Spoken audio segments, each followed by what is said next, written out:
Just for right now, I know this weather isn't all that great, but what's the appearance here in Sacramento been like for you? Well, first day yesterday. Obviously, get a win, get the first game out of the way. It was a good start. I think as rehab games go, I mean, you're obviously just trying to get through the game healthy. Feel like you can progress every game that you're here, get a little bit better. Have quality at bats, and ultimately just feel healthy at the end of it. So yesterday was a good start. Was it hard to believe the moment this happened to you, that coming in the head first slide, like shoulder injury? Did you think it would be as long as as it's been? No, not really. Probably a week or two after, I kind of started questioning the length of, because initially we had said it was going to be like 4 to 6 weeks, and I'm just trusting the training staff and their experience at that point, and I think it to their credit, it wasn't something that they really had ever seen. Something I think they just said, we'll hope 4 to 6 weeks you're back. And that was a little bit of the frustrating part for me, was like I felt that for 5, 6 weeks, like maybe I should be feeling better than I am right now. But ultimately we just kind of kept pounding away at the same path, and finally turned a corner. And then for you, I mean, you've been through injuries before. I mean, here we are surrounded by a bunch of young guys. How hard can going through even a stretch of 2 months be for a professional baseball player? It's tough, man. Yesterday I felt like I hadn't played a game in 2 years. And it doesn't get any easier the older you get. When you're 25, 26, you can kind of feel like you can come back and jump right back into it and feel like you hadn't really missed a beat. Yesterday was a reminder of how hard this game is, for everybody. And so even though I got a result, the other two at bats I wasn't all that happy with, and I think it's just lets me know I have a little bit longer to go, a few more at bats to feel like I'm comfortable. And but like I said, ultimately, I mean, at the end, you really just want to get through the game healthy. Feel like you can go up to the big leagues and be able to contribute for a 9 inning game, and it definitely takes some build up. Yeah, you kind of touched on it. I mean, what ends up being really the thing that is the biggest challenge? Is it the timing? Is it just the comfort level? I mean, I think there's a lot, really, probably as a hitter, the timing, just seeing pitches, getting enough at bats under your belt. And then, yesterday I flew, 15-minute drive from the airport and played a game. And I think that's probably the first time I've flew and played a game on the same day. And God knows how long. I mean, I don't think I've ever done it in the big leagues, and maybe in the minor leagues we did it, long bus ride and played that day. But it was my legs were a little bit heavy. So I think the challenge is just getting to where you feel like your body is healthy enough and strong enough to play, 9 innings. Yeah, 5 innings yesterday, 7 innings today.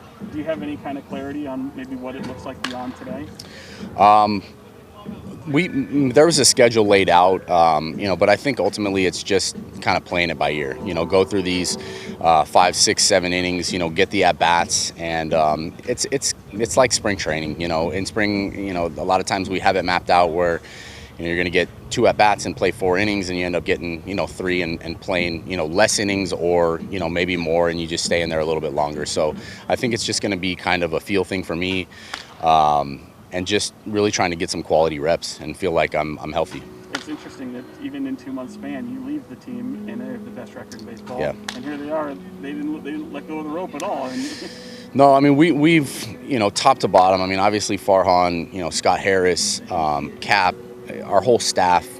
They've done an amazing job acquiring players. You look at this AAA team here, and it's probably as deep, especially offensively, as any group I've seen. I mean, we have probably, I don't know the number, but at least 5, 6 guys on this team that have had big league experience this year. Yeah. It just speaks to the depth, speaks to the ability of guys to be able to come from here to there and contribute and fill in. And obviously, adding Kris Bryant at the deadline has been huge. I mean, even if, I mean, he had a big game yesterday and he had a home run in his first game, but even if a guy doesn't step in and set the world on fire, the morale boost that you get from adding a player like Kris's caliber, it if you were in the clubhouse, you'd see it. It speaks volumes for guys' mentality coming into the game every day. And Tony Watson is another guy who, he'll fly under the radar like he always has, but for the last 3 years was one of the backbones of our bullpen. So he's another big add. And there's some guys down here that I have no doubt, bullpen guys, starters. Sammy Long's already made an impact up there. Beatty's knocking on the door again. There's a lot of guys down here. We just signed Tyler Chatwood, Matt Shoemaker, guys like that who have a lot of major league experience. Coming down this stretch, we're going to need everybody, and I think that's why we're pretty well set up to be in contention and playing for a World Series, hopefully. Yeah, and just following up on that, I mean, does it even surprise you just how kind of quickly some of these things have come together? Like you've mentioned, some guys who may be ahead of schedule of where they were, maybe projected to be. No, it doesn't surprise me. Like I said, I feel like Farhan and Scott and Cap, they have an eye for talent. They have proven track records of being able to see young players coming through the minor leagues and kind of target them. Another guy that I missed who's had a tremendous impact up there is Tyro Estrada.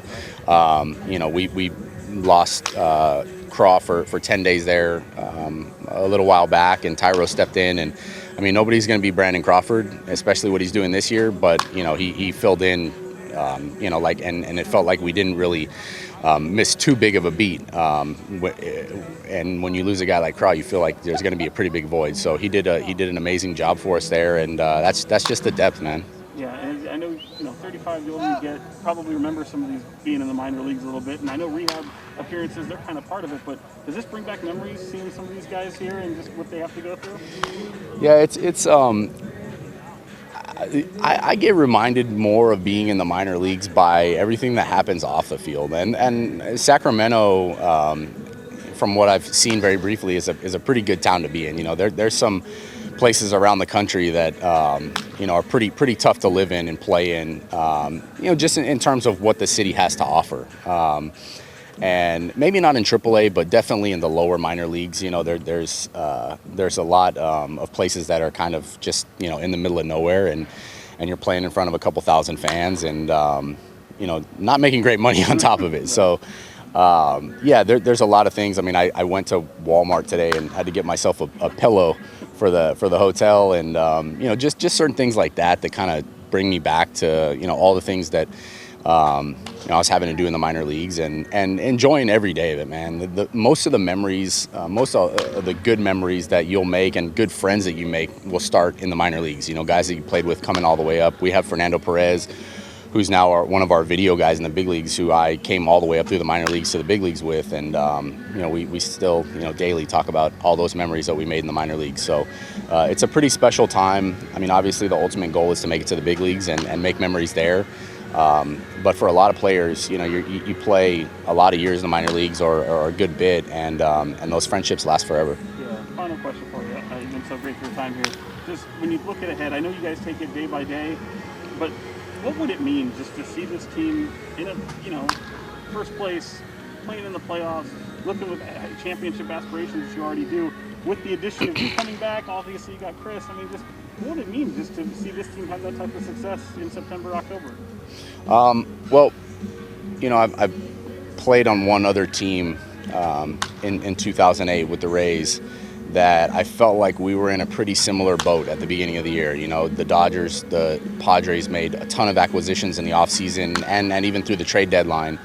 And we've consistently been the underdog, which I think fits this team's mold, fits the mentality, fits, kind of everything that we laid out in spring training. Look, we're not going to be the flashy team. We're not going to be, the team that has, a bunch of superstar players who, are getting talked about in the media every day. But we set out to be, kind of this just bulldog, grindy team.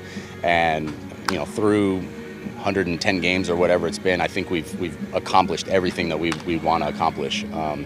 Obviously, the goal is to play for a World Series, and I think when we do get there, when we get to the postseason, it's this team is built to last. We have 3 guys. I think Craw, Belt, Posey, have all been there. Know how to win in big situations, and that experience goes a long way. So I like our chances when we get into some do or die games where we got to go out and perform. Well said. Appreciate talking to you, man. Thanks so much for making the time. Thank you.